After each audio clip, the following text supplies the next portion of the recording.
በስም አብ ወወልድ ወመንፈስ ቅዱስ አሐዱ አምላክ አሜን። እንኳን ለጻድቁ አባታችን ለቅዱስ ዮሐንስ ሐጺር ወርሃዊ መታሰቢያ በዓልና በዚህች ዕለት ታስበው ለሚውሉ ቅዱሳን ዓመታዊና ወርሃዊ በዓላቸው በሰላምና በጤና አደረሳችሁ አደረሰን።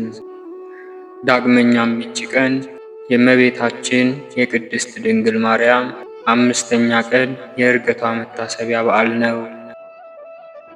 የተወደዳችሁ የልዑል እግዚአብሔር ቤተሰቦች፣ የቻናላችን ተከታታዮች ዛሬ ነሐሴ 20 በዚች ቀን የጻድቁ አባታችን የቅዱስ ዮሐንስ ሐጺርን ዜና ተጋድሎ እንደዚሁም የእመቤታችንን የውዳሴዋን ጸሎትና የዕለቱን ስንክሳር እንደሚከተለው እናሰማለን። ከጅማሬያችን እስከ ፍጻሜያችን ድረስ የአብ ፍቅር፣ የወልድ ምሕረት፣ የመንፈስ ቅዱስ ኅብረት አንድነት ከእኔም ከእናንተም ጋር ይሁን። የእመቤታችንን ምልጃና ጸሎት የጻድቁን በረከት ከሁላችን ጋር ጸንቶ ይኑር አሜን። አባታችን ቅዱስ ኤፍሬም ሶርያዊ የደረሰው የእመቤታችን ምስጋና ሦስተኛ ክፍል። የረቡዕ ውዳሴ ማርያም። የምድር ሁለተኛ የሆንሽ ሰማይ ሆይ የሰማያት ሰራዊት መላእክት ንዕድ ነሽ ይላሉ። ድንግል ማርያም የምስራቅ ደጅ ናት። ሙሽራዋ ንጹሕ የሆነ ንጽሕት የሰርግ ቤት ናት። አብ በሰማይ አይቶ እንደ አንቺ ያለ አላገኘምና አንድ ልጁን ላከው፣ በአንቺም ሰው ሆነ። ቅድስት ሆይ ለምኝልን። አምላክን የወለድሽ እመቤታችን ሆይ ትውልድ ሁሉ አንቺን ብቻ ያመሰግኑሻል። የእግዚአብሔር ከተማ ሆይ ነቢያት ድንቅ ድንቅ የሆነ ነገርን ተናገሩልሽ። ደስ የተሰኙ የጻድቃን ማደሪያ ሆነሻልና የምድር ነገሥታት ሁሉ በብርሃንሽ ይሄዳሉ። ሕዝቡም ሰራዊቶቻቸውም በብርሃንሽ ይሄዳሉ። ማርያም ሆይ ትውልድ ሁሉ ያመሰግኑሻል። ከአንቺ ለተወለደውም ይሰግዱለታል ያገኑታልም። ቅድስት ሆይ ለምኝልን። የዝናብ ውኃ የታየብሽ የእውነት ደመና አንቺ ነሽ። አብ የልጁ ምልክት አደረገሽ፣ መንፈስ ቅዱስ አደረብሽ፣ የልዑል ኃይል ጋረደሽ። ማርያም ሆይ ለዘላለም የሚኖር የአብን ልጅ ቃልን የወለድሽልን መጥቶም ከኃጢአት አዳንን። ደስ የተሰኘ ሆነ ምስራችን የተናገርክ መልአኩ ገብርኤል ሆይ የተሰጠ ክብር ታላቅ ነው። ወደ እኛ የመጣ የጌታን ልደት ነገርከን። ለድንግል ማርያም ጸጋን የተሞላሽ ሆይ እግዚአብሔር ከአንቺ ጋር ነውና ደስ ይበልሽ ብለህ አበሰርካት። ቅድስት ሆይ ለምኝልን። ጸጋን አገኘሽ፣ መንፈስ ቅዱስ አደረብሽ፣ የልዑል ኃይልም ጋረደሽ። ማርያም ሆይ በእውነት ቅዱስን ወለድሽልን፣ ዓለምን ሁሉ የሚያድን መጥቶ አዳነን። ቅድስት ሆይ ለምኝልን። አንደበታችን የድንግልን ሥራ ያመሰግናል። ጌታችንና መድኃኒታችን ኢየሱስ ክርስቶስ በዳዊት ሀገር ከእርሷ ስለተወለደ አምላክን የወለደች ማርያምን ዛሬ እናመስግናት። አሕዛብኑ ማርያምን እናመስግናት፣ እናትና ድንግል ሁለቱንም ሆናለችና። እርኩሰት የሌለብሽና የአብ ቃል መጥቶ ካንቺ ሰው የሆነ ንጽሕት ድንግል ሆይ ደስ ይበልሽ። ከአባቱ ያልተለየ አንድ እርሱን የተሸከምሽ ሆይ ደስ ይበልሽ። ነውር የሌለብሽ ፍጽምትና ጉድፍ የሌለብሽ ሙዳይ ሆይ ደስ ይበልሽ። ስለ ቀደመ ሰው አዳም ሁለተኛ አዳም የሆነ የክርስቶስ ማደሪያው የምትናገሪ ገነት ሆይ ደስ ይበልሽ። በክብር ጌጥ ሁሉ ያጌጠ እርሱ መጥቶ ሰው የሆነብሽ ንጽሕት የሰርግ ቤት ሆይ ደስ ይበልሽ። የመለኮት እሳት ያላቃጠለሽ ጸጳጦስ ሆይ ደስ ይበልሽ። በኪሩቤል ላይ የሚቀመጠውን ሰማያዊ መለኮትን በሥጋ የተሸከምሽ ገረድና እናት ድንግልና ሰማይ ሆይ ደስ ይበልሽ። ስለዚህ ንጹሐን ከሆኑ መላእክት ጋር በፍጹም ደስታ ደስ ተሰኝተን እናመስግን። በሰማይም ለእግዚአብሔር ምስጋና ይሁን፣ በምድርም እርቅ ይሁን እንበል። ክብርና ምስጋና ጌትነት ያለው እርሱ አንቺን ወዷልና። ቅድስት ሆይ ለምኝልን። ከቅዱሳን ክብር የማርያም ክብር ይበልጣል። የአብን ቃል ለመቀበል በተገባ ተገኝታለችና። መላእክት የሚፈሩትን ትጉሆች በሰማያት የሚያመሰግኑትን ድንግል ማርያም በማኅፀኗ ተሸከመችው። ይቺ ከኪሩቤል ትበልጣለች፣ ከሱራፌልም ትበልጣለች፣ ከሦስቱ አካል አንዱ ማደሪያ ሆናለችና። የነቢያት ሀገራቸው ኢየሩሳሌም ይች ናት። ለቅዱሳን ሁሉ የደስታቸው ማደሪያ ናት። በጨለማና በሞት ጥላ ውስጥ ለሚኖሩ ሰዎች ታላቅ ብርሃን ወጣላቸው። በቅዱሳን ላይ የሚያድር እግዚአብሔር እኛን ለማዳን ልዩ ከሆነች ከድንግል ሰው ሆኗልና። ኑ ይህንን ድንቅ ተመልከቱ፣ ስለተገለጠልን ምስጢር ምስጋናን አቅርቡ። ሰው የማይሆን ሰው ሆኗልና፣ ቃል ተዋህዷልና፣ ጥንት የሌለው ሥጋ ጥንታዊ ቀዳማዊ ሆነ። ዘመን የማይቆጠርለት መለኮት ዘመን ተቆጠረለት። የማይታወቅ ተገለጠ፣ የማይታይ ታየ። የሕያው የእግዚአብሔር ልጅ በእርግጥ ሰው ሆነ። ትላንት የነበረው ዛሬም ያለው መቼም የሚኖረው ኢየሱስ ክርስቶስ እንሰግድለትና እናመሰግነው ዘንድ አንድ ባሕሪ ነው። ቅድስት ሆይ ለምኝልን። ነቢዩ ሕዝቅኤል ስለ እርሷ መሰከረ። ድንቅ በሆነ ታላቅ ቁልፍ የተዘጋች ደጅ በምስራቅ አየሁ አለ። ከኃያላን ጌታ በቀር ወደ እርሷ ገብቶ የወጣ የለም። ቅድስት ሆይ ለምኝልን። ኆኅትም ደጅም መድኃኒታችንን የወለደች ድንግል ናት። እርሱን ከወለደች በኋላ እንደ ቀድሞ በድንግልና ኖራለችና። መጥቶ ምሕረት ከሌለው ጠላት እጅ ያዳነን ጌታን የወለድሽ ሆይ የማኅፀንሽ ፍሬ የተባረከ ነው። አንቺ ፍጽምትና የተባረክሽ ነሽ፣ የእውነት አምላክ በሆነ በክብር ባለቤት ዘንድ ባለሟልነትን አግኝተሻልና። በምድር ላይ ከሚኖር ሁሉ ይልቅ ገናናነትና ክብር ለአንቺ ይገባል። የአብ ቃል መጥቶ በአንቺ ሰው ሆነ፣ ከሰውም ጋር ተመላለሰ። መሐሪ ይቅር ባይ ሰውን ወዳጅ ነውና በልዩ አመጣጡ አዳነ። ቅድስት ሆይ ለምኝልን።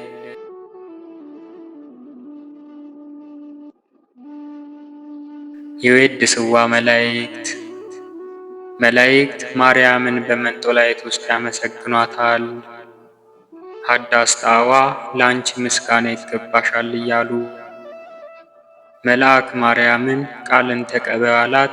ካንቺ ዘንድ ይመጣልና በማኅፀንሽም ያድራል። እንዴት ከድሃ ቤት እንደ ምስኪን አደረ! ከሰማያት ወርዶ የእርሷን ባሕሪ አድርጎ ተወለደ። በስድስተኛው ወር ገብርኤል መልአክ ከእግዚአብሔር አብ ዘንድ ተላከ። ከአንዲት አገር ናዝሬት ገሊላ ከምትባል ለዮሴፍ እጮኛ ከሆነች ከድንግል ዘንድ። የዚች የድንግል ስሟ ማርያም ነው። መልአክ ወደ እርሷ ገብቶ እንደዚህ አላት፣ ደስታ ይገባሻል፣ እግዚአብሔር ከሥጋሽ ሥጋ ከነፍስሽ ነፍስ ነስቶ ከአንቺ ሰው ሆኗልና ከሴቶች ሁሉ ይልቅ አንቺ ቡርክት ነሽ። ከቃሉም አነጋገር አይታ ደነገጠች፣ እንደዚህም አለች፣ እንዲህ ያለ ምስጋና እጅ መንሻስ እንዴት ይደረግልኛል? መልአኩም እንደዚህ አላት፣ ማርያም ሆይ አትፍሪ፣ ከእግዚአብሔር ዘንድ ባለሟልነትን አግኝተሻልና። እነሆ ትጸንሻለሽ፣ ትወልጃለሽ፣ ስሙንም ኢየሱስ ትዪዋለሽ። እርሱም ታላቅ የእግዚአብሔር ልጅ ይባላል። እግዚአብሔር አምላክም የዳዊት የአባቱን ዙፋን ይሰጠዋል። እርሱም በያዕቆብ ወገን ለዘላለሙ ይነግሣል፣ መንግሥቱም አያልፍም። ማርያምም መልአኩን እንደዚህ አለችው፣ ይህ ነገር እንደምን ይሆንልኛል? እንዘ ኢየአምር ብእሴ። መልአኩም እንደዚህ አላት፣ መንፈስ ቅዱስ ይጠብቅሻል፣ የልዑል ኃይልም ያድርብሻል። ይህ የሚወለደው ከሦስቱ ቅዱስ አንዱ ቅዱስ ነው። እነሆ ኤልሳቤጥ ከአንቺ ወገን የምትሆን ከሸመገለች ካረጀች በኋላ ጸነሰች፣ ልጅም አገኘች። እነሆ ይህ 6 ወር ሆነ፣ መካን ሲሏት ለእግዚአብሔር የሚሳነው ነገር የለምና። ማርያምም መልአኩን እንደ ቃልህ ይደረግልኝ፣ እኔ ለእግዚአብሔር ባሪያው ነኝ አለችው። መልአኩ ገብርኤል ማርያም ድንግል ላንቺ ክብር ምስጋና ይገባሻል አላት። ወላዲተ አምላክ ምስጋና ይገባሻል፣ ቅድስት ነሽና ምስጋና ይገባሻል። የመለኮት ማደሪያ ነሽና ምስጋና ይገባሻል።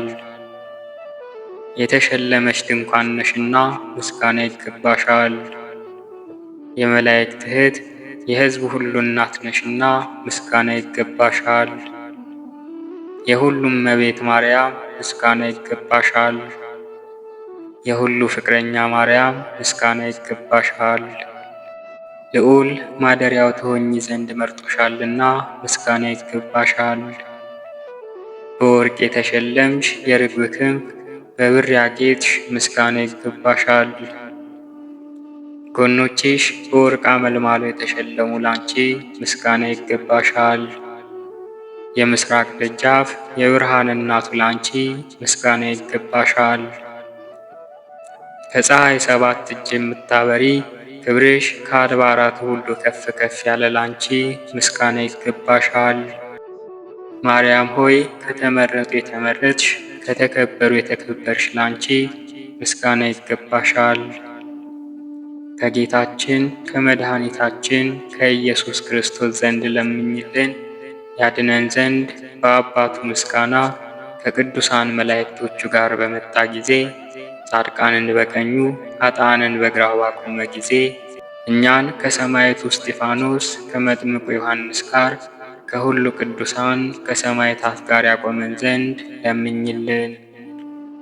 ለዓለመ ዓለም አሜን። ለዘላለሙ ይቅር ይበለን።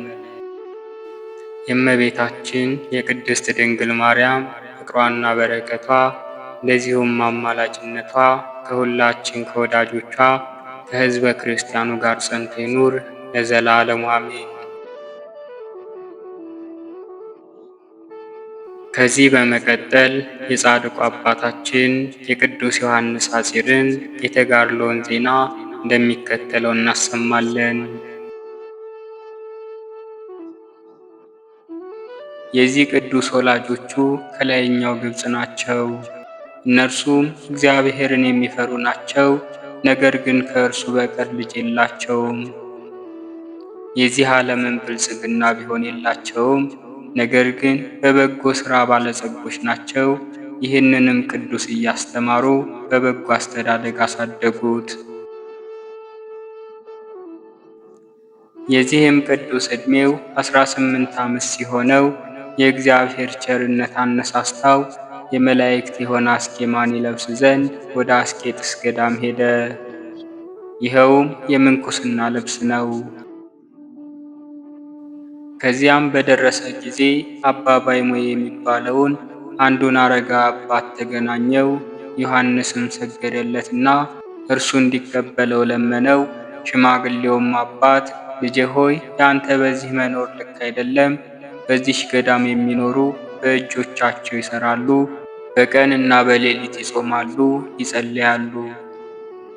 በሚተኙም ጊዜ ያለ ምንጣፍ በምድር ላይ ይተኛሉ።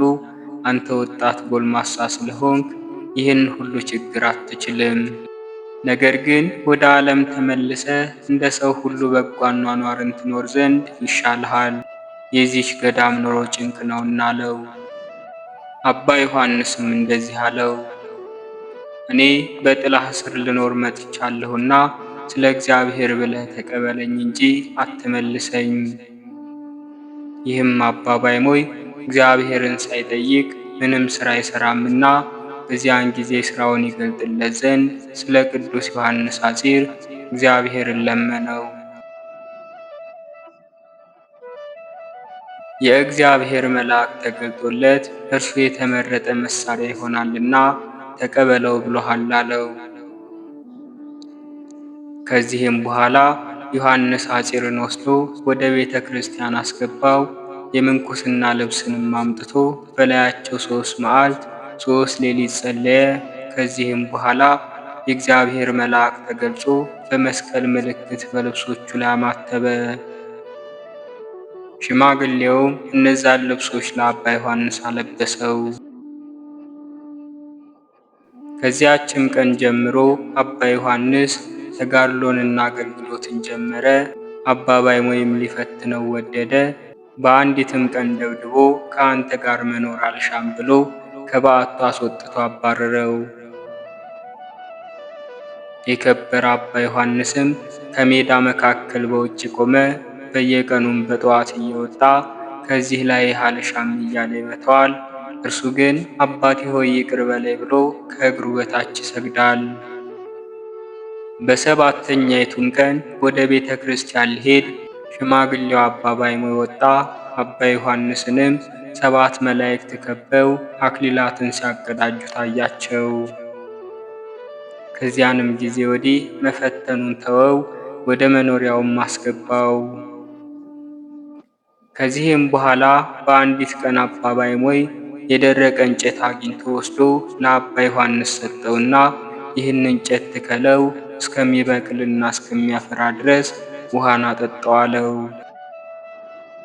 አባ ዮሐንስም ለአባቱ ታዛዥ በመሆን ተቀብሎ ወስዶ ተከለው። በየቀኑ 2 ጊዜ ያጠጣዋል። ውሃውም 12 ምዕራፍ ያክል የራቀ ነበር። ከ3 ዓመትም በኋላ ያ እንጨት አቆጥቁጦ በቀለ። ታላቅም ዛፍ ሆኖ አብቦ ጣፋጭ ፍሬን አፈራ። አባ ባይሞይም ከፍሬው ለቅዱሳን አረጋውያን ወሰደላቸውና የታዛዡንና የትሑቱን ፍሬ እንሆ ብሎ አላቸው። እነርሱም ይህን ድንቅ ተአምር አይተው አደነቁ። ለመምህሮቻቸው ለሚታዘዙ እንደዚህ ያለ ጸጋ የሚሰጥ እግዚአብሔርንም አመሰገኑት። አባ ባይሞይም 12 ዓመት ያክል በጽኑ ደዌ ውስጥ ተይዞ ኖረ። አባ ዮሐንስ የሚያገለግለው ነበር። አባ ዮሐንስን እንደፈተነው የተመረጠ መሥዋዕት ይሆን ዘንድ በዚህ ደዌ እንዲፈተን እግዚአብሔር ፈቅዷልና። በሚሞትበትም ጊዜ አባ ባይሞይ ቅዱሳን አረጋውያንን መነኮሳትን ሰበሰባቸውና አባ ዮሐንስንም እጁን ይዞ እርሱ ሰው ያይደለ መልአክ ነውና ተቀብላችሁ ጠብቁት ብሎ ሰጣቸው። እርሱንም ደግሞ እንደዚህ አለው፣ ከእረፍቴ በኋላ ያን እንጨት ወደ ተከልክበት ቦታ በዚያ ኑር፣ እግዚአብሔር ለአንተ ያዘጋጀልህ ነውና ብዙዎችም በአንተ እጅ ይድናሉ። መታሰቢያህም በዛ ጸንቶ ይኖራል፣ ዜናህም በዓለም ሁሉ ይወጣል። ይህንንም ተናግሮ አረፈ። አክብረውም ቀበሩት። ከዚህም በኋላ ቅዱስ አባ ዮሐንስ አረጋዊ አባቱ አባ ባይሞይ እንደነገረው ወደዚያ ቦታ ሄዶ ኖረ። ዜናውም በዓለም ሁሉ እጅግ እስከተሰማ ድረስ ታላቅ ተጋድሎን ተጋደለ። በራሱ ቤተ ክርስቲያንም አበምኔት ሆኖ ተሾመ። በሹመቱም ጊዜ ሊቀ ጳጳሳት አባ ቴዎፍሎስ እጆቹን በራሱ ላይ ሲጭን አኬዎስ አኬዎስ አኬዎስ የሚል ቃል ከሰማይ ተሰማ። ይህም ይገባዋል ይገባዋል ይገባዋል ማለት ነው። የቁርባን ቅዳሴን በሚቀድስ ጊዜ ቅዱስ ቁርባንን መቀበል የማይገባቸውን ይለያቸዋል። ዛሬስ ሄዳችሁ ንስሐ ግቡ፣ ከዚያም በኋላ ተመልሳችሁ ሥጋውን ደሙን ተቀበሉ ይላቸዋል። ይህን አባ ዮሐንስንም ሊቀ ጳጳሳት አባ ቴዎፍሎስ የቅዱሳን የሰለስቱ ደቂቅን ሥጋቸውን እንዲያመጣለት ወደ ባቢሎን ልኮታል። ይህም በግንቦት ወር በ10ኛው ቀን ተጽፏል። በአንዲትም ዕለት አንድ መነኮስ ሊጎበኘው ወደ በዓቱ ቢመጣ አባ ዮሐንስን ተኝቶ አገኘው። የእግዚአብሔርን መላእክት በላዩ ላይ ይጋፉ፣ ክንፎቻቸውንም ያርገበግቡ ነበር። አንዱም ሌላኛውን ተወኝ፣ ክንፌን በላዩ ላይ ላኑር ይለዋል። ይህንንም አይቶ እግዚአብሔርን አመሰገነው። ከዚህም በኋላ የመነኮሳቱን መንደር ሊበረብሩ የበርበር አረማውያን ወደ አስቄጥስ ገዳም በመጡ ጊዜ አባ ዮሐንስም ወደ አባ እንጦንስ ገዳም ወደ ቁልዝም ሄደ። በዚያም በአባ እንጦንስ ገዳም በጎኑ ባለ ቦታ ተቀመጠ። እስከሚያርፍበትም ቀን ድረስ የሚያገለግለው አንድ የታመነ ሰውን እግዚአብሔር አመጣለት። ከዚህም በኋላ ከዚህ ዓለም ድካም ሊያሳርፈው በወደደ ጊዜ እግዚአብሔር ቅዱሳን ጻድቃኖቹን አባ እንጦንስን፣ አባ መቃርስን፣ አባ ጳኩሚስን ከእርሳቸውም ጋር መንፈሳዊ አባቱ አባ ባይሞይን ያረጋጉትና ከዚህ ከኃላፊው ዓለም መለየቱን ይነግሩ ዘንድ ወደ እርሱ ላካቸው። እነርሱም እንደዚህ ብለው አረጋጉት። ደስ ይበልህ፣ እግዚአብሔር የማያልቅ ተድላ ደስታን አዘጋጅቶልሃልና ክብር ይግባውና ጌታችንም እንዳዘዘ በእሁድ ቀን ሁለተኛ ወደ አንተ መጥተን ወደ ዘላለም ሕይወት እንወስድሃለን። ባርከውትም ከእርሱ ዘንድ ተመለሱ። በአርብ ቀንም አገልጋዩን ወደ አንድ ቦታ ላከው። ከዚህም በኋላ ጥቂት ታመመ። በእሁድ ቀን ሌሊት ዶሮ ሲጮህ እነዚያ ቅዱሳን ከሁሉም ቅዱሳን ማኅበር ጋር መጡ። የመላእክትም ሰራዊት ሁሉ ወደ እርሱ መጡ። ባያቸውም ጊዜ ደስ ብሎት በእግዚአብሔር እጅ ነፍሱን ሰጠ። መላእክትም እያመሰገኑና እየዘመሩ በታላቅ ክብር ነፍሱን አሳረጓት። በዚያንም ጊዜ ረዱ መጣ። ነፍሱንም ከበው እያመሰገኑ ሲያሳርጓት የጻድቃንና የመላእክትን ማኅበር አይቶ እያደነቀ 1 ሰዓት ያክል ቆመ።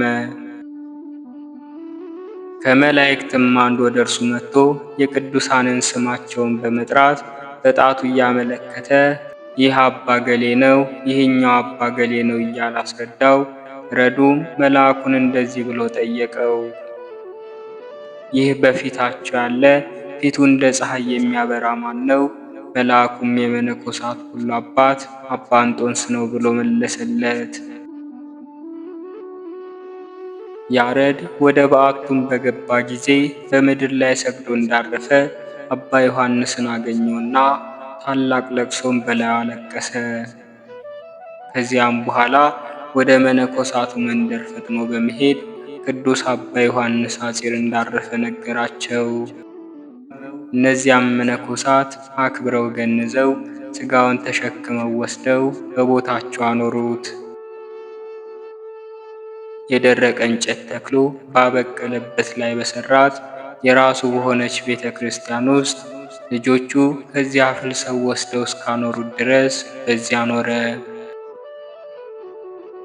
የጻድቁ አባታችን የቅዱስ ዮሐንስ ሐጺር በረከቱ፣ ረድኤቱ፣ አማላጅነቱና ቃል ኪዳኑ ከሁላችን ከሕዝበ ክርስቲያን ጋር ለዘላለሙ ጸንቶ ይኑር አሜን።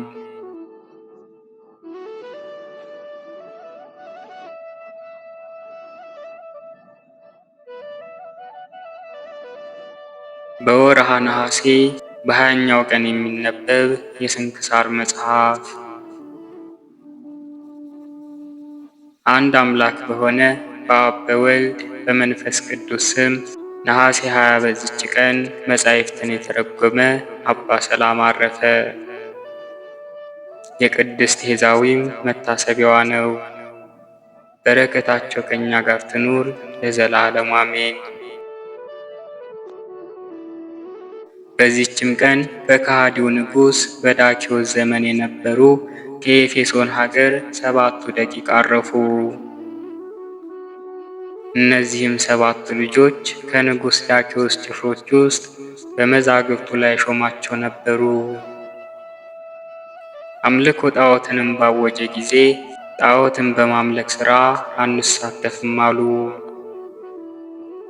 እነዚህንም ቅዱሳን በንጉሡ ዘንድ ወነጀሏቸው፣ ይዘውም አሰሯቸው። ከዚህም በኋላ ወደ ሌላ ቦታ ለመሄድ በፈለገ ጊዜ እስከሚመለስ ድረስ ፈቶ ለቀቃቸው። ምናልባት ከምክራቸው ቢመለሱ ብሎ በልቡ አስቦ። ከዚህም በኋላ እነዚህ ቅዱሳን ለረከሱ ጣዖታት እንዳይሰግዱ የጭፍራነት ሥራቸውን ትተው በተራራ ውስጥ ወዳለ ዋሻ ሄደው በዚያ ተሰወሩ። የዋሻውን አፍ ዘጉ። ከእነርሱም ጋር በንጉሥ ዳኪዎስ ስም የተቀረጸ ብር ነበር። ከእነርሱም ከመካከላቸው አንዱ ወጥቶ ምግባቸውን ገዝቶ ወደ እነርሱ ይመለስ ነበር። ይህንንም በየተራ ያደርጉ ነበር። ዳኪዎስም ከሄደበት እንደተመለሰ በሰሙ ጊዜ የዋሻውን ደጃፍ ዘግተው ተኙ። የእነዚህንም ቦታቸውን የሚያውቅ አማኒ የሆነ ከጭፍሮች ውስጥ አንድ ሰው ነበር። ወደ ከተማ ሲወጡ ያገኛቸው ዘንድ ጠበቃቸው። ባልመጡም ጊዜ ተነስቶ ወደ ዋሻቸው ሄደ። ዋሻውንም ከውስጥ እንደዘጉት አየና እነርሱም በረሃብ የሞቱ መስለው ታላቅም የደንጊያ ሰሌዳ አምጥቶ ከእነርሱ የሆነውን ገድላቸውን ጽፎ በቀዳዳ ዋሻ ውስጥ አስገባው። እነዚህም ቅዱሳን በእግዚአብሔር ትእዛዝ 372 ዘመን አንቀላፎ ዳኪዎስም ሞቶ እስከ ቴዎዶሲዎስ ብዙ ነገሥታት ነገሱ። በዚህም በንጉሥ ቴዎዶሲዎስ ዘመን ትንሣኤ ሙታን የለም የሚሉ ሰዎች ተነስተው ብዙዎች ተከተሏቸው። በዚያንም ጊዜ እነዚህ ቅዱሳን ሰባቱን ደቂቅ እግዚአብሔር አነቃቸው፣ ትንሣኤ ሙታን መኖሩን ግልጽ ያደርግ ዘንድ። ከዚህም በኋላ ከእነርሱ አንዱ ምግባቸውን ሊገዛ የከሃዲ ዳኪዎስንም ወሬ ሰማ ዘንድ በር ይዞ ወጣ። ወደ ከተማም በገባ ጊዜ የከተማዋ ሁኔታ ተለወጠበት። በከተማዋም በር መስቀሎችን አየ። በቅጽሮቿም የክብር ባለቤት የሆነ የጌታችን የኢየሱስ ክርስቶስ ስሙን ያለ መፍራት ሲጠሩ ሰማ። አንዱንም ሰው ይቺ ሀገር ኤፌሶን አይደለችምን ብሎ ጠየቀ። እርሱም አዎን ኤፌሶን ናት አለው። ያንንም ብር አውጥቶ ለባለ ሱቁ ሰጠው፣ ምግባቸውን ይሸጥለት ዘንድ። ባለ ሱቁም ያንን ብር ተመለከተው፣ የንጉሥ ዳኪዎስም ስም ተቀርጾበት አገኘውና ያንን ሰው ይዞ በአንተ ዘንድ የተሸሸገ መዝገብ አለ፣ ይህ ምልክት ከአንተ ተገኝቷልና አለው። እንደዚህም ሲጣሉ ወደ እነርሱ ብዙ ሰዎች ተሰበሰቡ። እንደዚህም ብለው ጠየቁት፣ አንተ ከወዴት አገር ነህ አሉት። እርሱም ከዚህ ሀገር ነኝ አላቸው። ማንን ታውቃለህ አሉት። እርሱም ገሌንና ገሌን አላቸው። ከዘመን ብዛት የተነሳ የጠራቸውን ሰዎች የሚያውቃቸው የለም። ስለዚህም በእርሱ ላይ ተቆጥተው ወደ ዳኞችና ወደ ኤጲስቆጶስ ወደ አባ ቴዎድሮስ ወደ ንጉሥ ቴዎዶሲዎስም አቀረቡት። ንጉሥና ኤጲስቆጶሱም ከአንተ የሆነውን እውነቱን ንገረን፣ ከወዴት አገር ነህ አሉት። እርሱም እንደዚህ ብሎ መለሰላቸው፣ እኛ ሰባታችን የከሃዲ ንጉሥ ዳኪዎስ ጭፍሮች ነን። እርሱም ሞቶ ወደ ሌላ ሀገር በሄደ ጊዜ ከአንዷ ዋሻ ውስጥ ገብተን የዋሻን በር ዘግተን ተኛን። እነሆ ስንነቃ የምንመገበውን ምግብ እገዛ ዘንድ እኔን ላኩኝ አላቸው። ንጉሡና ኤጲስቆጶሱ በሰሙ ጊዜ ተነስተው ወደዚያ ዋሻ ከእርሱ ጋር ሄዱ። ከእነርሱም ጋር ብዙ ሕዝቦች አሉ። ቅዱሳኑንም ተቀምጠው አገኟቸው። የዘመኑንም ቁጥር በውስጡ የተጻፈበትን በከሃዲው ንጉሥ በዳኪዎስ ዘመን የሆነውን ሰሌዳውን ወድቆ አገኙት። ዘመኑን 372 ዓመት እንደሆነ ታወቀ። ንጉሡና ኤጲስቆጶሱ ከሕዝቡ ሁሉ ጋር አደነቁ፣ ምስጉን እግዚአብሔርንም አመሰገኑት። ትንሣኤ ሙታን የለም የሚሉትን ይህን ድንቅ ሥራ አይተው ትንሣኤ ሙታን እንዳላመኑ እነዚህ 7ቱ ደቂቅንም በጠየቋቸው ጊዜ ከእነርሱ የሆነውን ሁሉ ነገሯቸው። ከዚህም በኋላ ተመልሰው ተኙ፣ ነፍሳቸውንም በእግዚአብሔር እጅ ሰጡ። ንጉሥም የወርቅ ሳጥን ሠራላቸው፣ በሐር ልብሶችም ገነዘው፣ በመልካም ቦታ አኖራቸው። ከሥጋቸውም ብዙዎች ድንቆች ተአምራቶች ተገለጡ። ስማቸውም መክሲማኖስ፣ ታሙኪሮስ፣ መርዳዲሞስ፣ ዮሐንስ፣ ቆስጠንጢኖስ፣ አዝሚና፣ ዲዮናስዮ ይባላል። ለእግዚአብሔር ምስጋና ይሁን። የእነዚህም ቅዱሳን በረከታቸው ከእኛ ጋር ትኑር ለዘላለሙ አሜን። አነሳስቶ ላስጀመረን አስጀምረውም ላስፈጸመን ለልዑል አምላካችን ምስጋና ይሁን። የቅዱሳኑን በረከት ከእኛ ጋር ጸንቶ ይኑር አሜን። ወስብሐት ለእግዚአብሔር ወለወላዲቱ ድንግል ወለመስቀሉ ክቡር። ይቆየን።